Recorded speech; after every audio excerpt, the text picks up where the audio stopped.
Masa Tengku Ihsan Sahmi, ini ketua khadam. Kemudian di murakabah yang kedua Tengku Abdurrahman Serabi Aceh. Nah, ini murakabah yang kedua, masuk terus ke tiangnya. Kemudian di murakabah ketiga Tengku Haji.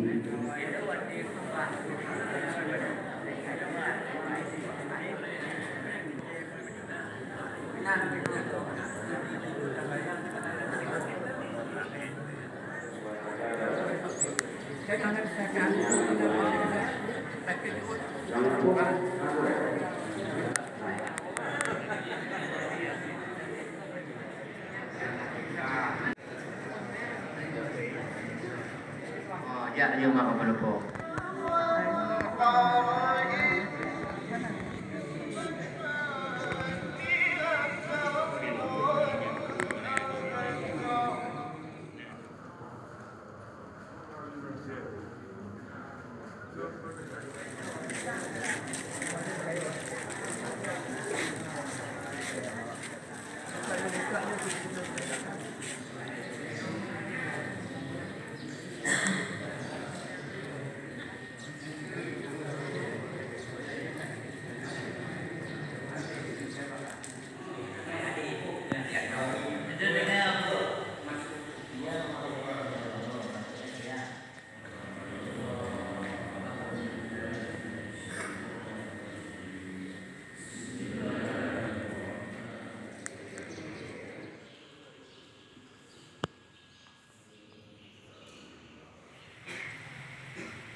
Tak beda kalau ayah dengan mak beda. Mi ayah pandaman mi satu di dalam lembu.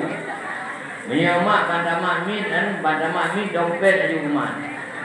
Yang tu beda mak dengan ayah. Anak betul mak, anak betul. Ayahnya bronyo mak siapa akan hidup berbuka puasa kita di keluarga.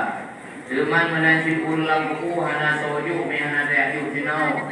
Dengan ada indah tenau yang lemah mudah-mudahan kalian bernikmat berrahmat dengan dayu berbuka tenau rezeki mudah-mudahan bukan jauh lain ya Allah Subhanahu Wa Taala dengan berkat sedekah sinau diubahlah apa yang mau kesehatan ibadat begitu tamah rezeki lain ya Allah Subhanahu Wa Taala amin ya Allah ya Rabbal Alamin. Tugas maju mendang sinau yang tugas maju mendang Allah Taala yang akan rezeki lain yang baru sinau sabor dabi yang dah hitung mata kepala oleh Allah Subhanahu Wa Taala.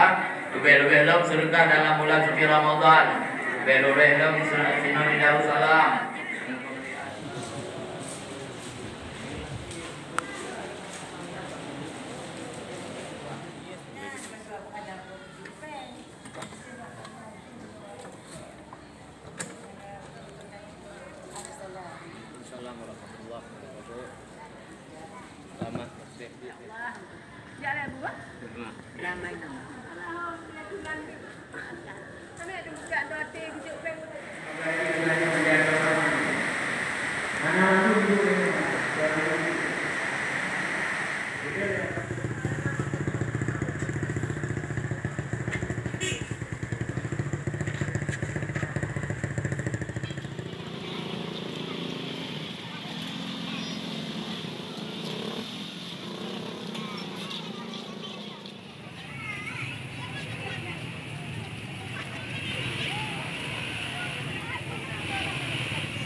Okey, benar dia dekat. Nyo lam DP demang lah.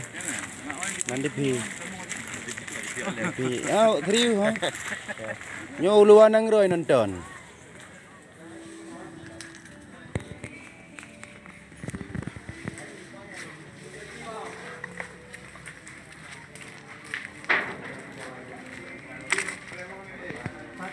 ni yang buka lagi. Buka. Lejak tak? Hai, baik ni. Baik kena. Ya, orang tak payah betul ni.